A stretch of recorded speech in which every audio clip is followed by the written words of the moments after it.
रसूलिहिल करीम अम्मा बाद फ़ौज़ु बिल्लाहि मिनश शैतानिर रजीम बिस्मिल्लाहिर रहमानिर रहीम। मेरा नाम मुक़द्दस है, मैं जमात हफ्तम की तालिब इल्म हूँ। आज का मेरा मौजू है हज। आइए अब हम जानते हैं हज की तारीख और इसकी इब्तिदा। हज इस्लाम के 5 बुनियादी अरकान में से एक है और ये दुनिया भर के मुसलमानों के लिए रूहानी अहमियत का हामिल है। इस मुक़द्दस इबादत की इब्तिदा कई साल कबल हुई और इसकी तारीख इंसानी तहजीब के आगाज़ से जुड़ी हुई है। हर साल लाखों मुसलमान बैतुल्लाह की ज़ियारत के लिए दुनिया के मुख्तलिफ कोशों से मक्का मुकर्रमा आते हैं ताकि अपने खुदा के हुज़ूर अपनी बंदगी का इजहार कर सके। आपको इस प्रेजेंटेशन में हज की तारीख, इसकी इब्तिदा और इंसानी अहमियत, इंसानी तहजीब में इसके अर्तका का तफसीली जायज़ा मिलेगा। आपको इस इबादत की कदीम जड़ों, तारीखी अहमियत के बारे में पता चलेगा। आइए अब हम जानते हैं क़ब्ल इस्लाम हज एक तारीखी जायजा। अरब की कदीम मक्का की तक़दीस। अरब में मक्का पहले ही एक रूहानी मरकज़ था जहाँ खाना काबा मौजूद था और मुख्तलिफ कबाइल इसकी ज़ियारत के लिए आते थे। ये इलाका मुख्तलिफ कबाइल की तफरीक के बावजूद मुत्तहिद था। हज के इब्तदाई रवाज। हज के बुनियादी रवाज जैसे तवाफ, सई और वक़ूफ़ अरफात इस्लाम से पहले अरब में भी राइज थे और कुछ रस्मात मिलती जुलती शक्ल में होती थी। बुत परस्ती का असर। बुत परस्ती के दौर में खाना काबा के इर्द गिर्द मुख्तलिफ बुत नस्ब किए गए थे और लोग इनकी इबादत के लिए हज करते थे। आइए अब हम जानते हैं खाना काबा की तमीर और इसकी अहमियत, रूहानी अहमियत।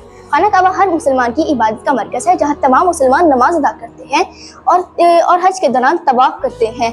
इब्तदाई तमीर। हज़रत इब्राहीम अलैहिस्सलाम और उनके बेटे हज़रत इस्माईल अलैहिस्सलाम ने खाना काबा को तमीर किया और इस्लाम से पहले से लेकर आज तक यही खाना काबा मक्का मुकर्रमा में मौजूद है। आइए अब हम जानते हैं हज़रत इब्राहीम अलैहिस्सलाम और हज का हुक्म। अल्लाह ताला का हुक्म।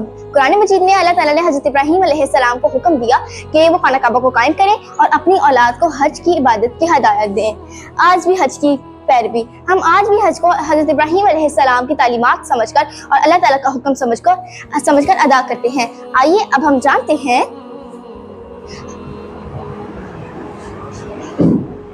हज में इस्लाम में हज का अर्तका। इब्तदाई दौर इस्लाम। पैगम्बर हज़रत मोहम्मद सल्लल्लाहु अलैहि वसल्लम के दौर में हज की रस्मात को शानदार अंदाज में निखारा गया और शिर्क की नजासत से पाक किया गया। आइए अब हम जानते हैं हज के अरकान और इनकी मानवियत। काबा के साथ चक्कर लगाना अल्लाह ताला की वहानियत का इजहार है। रमी जुमरात। शैतान की अलामत को पत्थरों से मारना गुनाहों से पाक होने की अलामत है। आइए अब हम जानते हैं हज के मकासद और फ़वाइद। अख़ुवत और इत्तेहाद। हर रंग और नस्ल के मुसलमानों का एक जगह पर इकट्ठा होकर अख़ुवत और इत्तेहाद का दर्स देना अख़ुवत और इत्तेहाद कहलाता है। गुनाहों की माफ़ी। हज के ज़रिए इंसान गुनाहों से पाक होता है और एक नई ज़िंदगी का आगाज़ करता है। रूहानी तरक्की। ये इबादत अल्लाह ताला के नज़दीक होने में मदद करती है। समाजी फ़वाइद। यहाँ मुआशरे में हज के दौरान रोज़ों के मौका पर पैदा होते हैं। आइए अब हम जानते हैं असर हाज़िर में हज चैलेंजेस और मौक़े। टेक्नोलॉजी का इस्तेमाल। ऑनलाइन रजिस्ट्रेशन के ज़रिए और मोबाइल ऐप्स के ज़रिए हज के एहतमाम और भी आसान हो गए हैं। रूहानी मौका। असर हाज़िर में सहूलियात के साथ हज के इंतज़ाम करना बहुत आसान हो गया है। जज़ाकल्लाहु खैर। शुक्रिया।